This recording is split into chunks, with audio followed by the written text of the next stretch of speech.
We're going to show how we can use iTeams roles management to provision entitlements to actually allow certain usage of iTeam privileges themselves. So Brad Olive,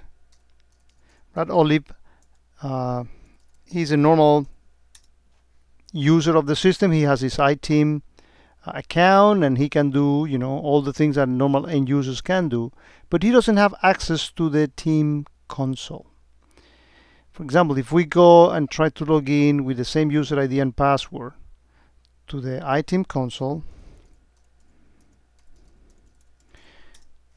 we see that Brad cannot do that. He's not allowed to do so. We're going to promote Brad by having him requesting a role. He's going to become an admin. How do we do that? Well, we're going to log in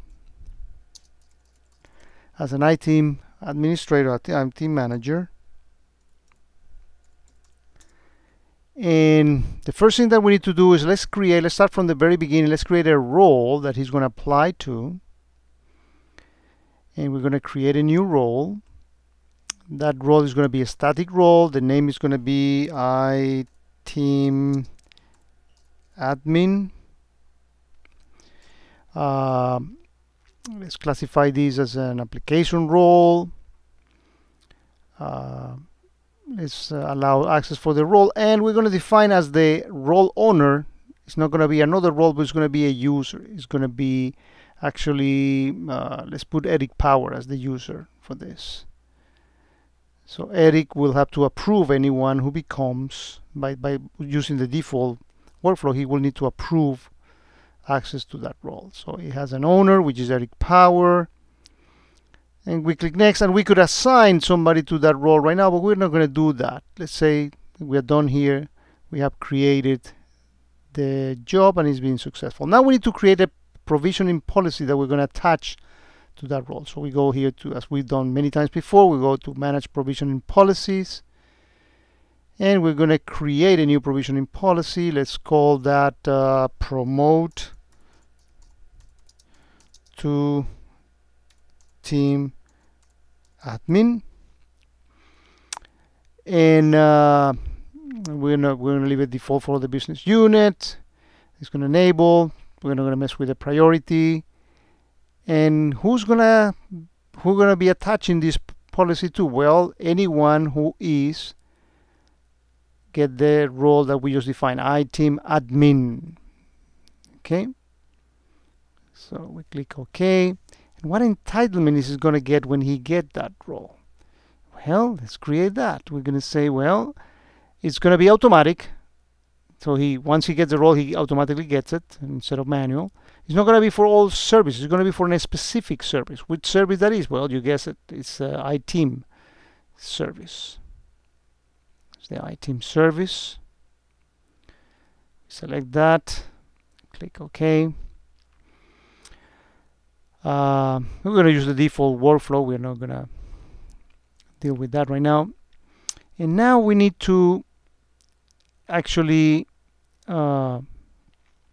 define what is it that he's going to use. So we select the service and click on parameters, and we're going to say that he wants to be member of an iTeam group, and we're going to say that it's a constant value, not the JavaScript that we did before. It's going to be a mandatory field, and which iTeam group does he has to be member of? Well, we search, and it's actually the system administrator group, the one that he needs to get. So we click continue, and we are done here.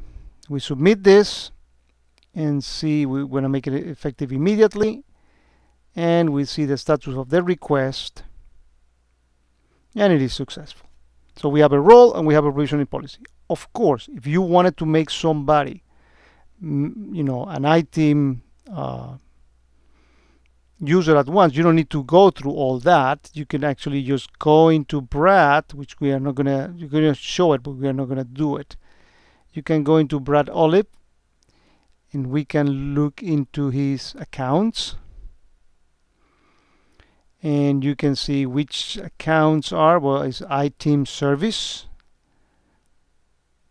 the one that we want actually to change.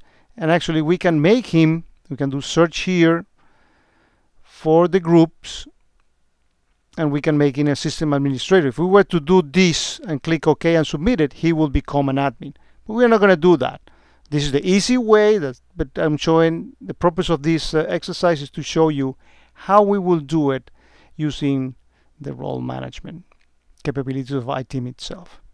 So we get out of the console, and Brad goes ahead and logs in as before.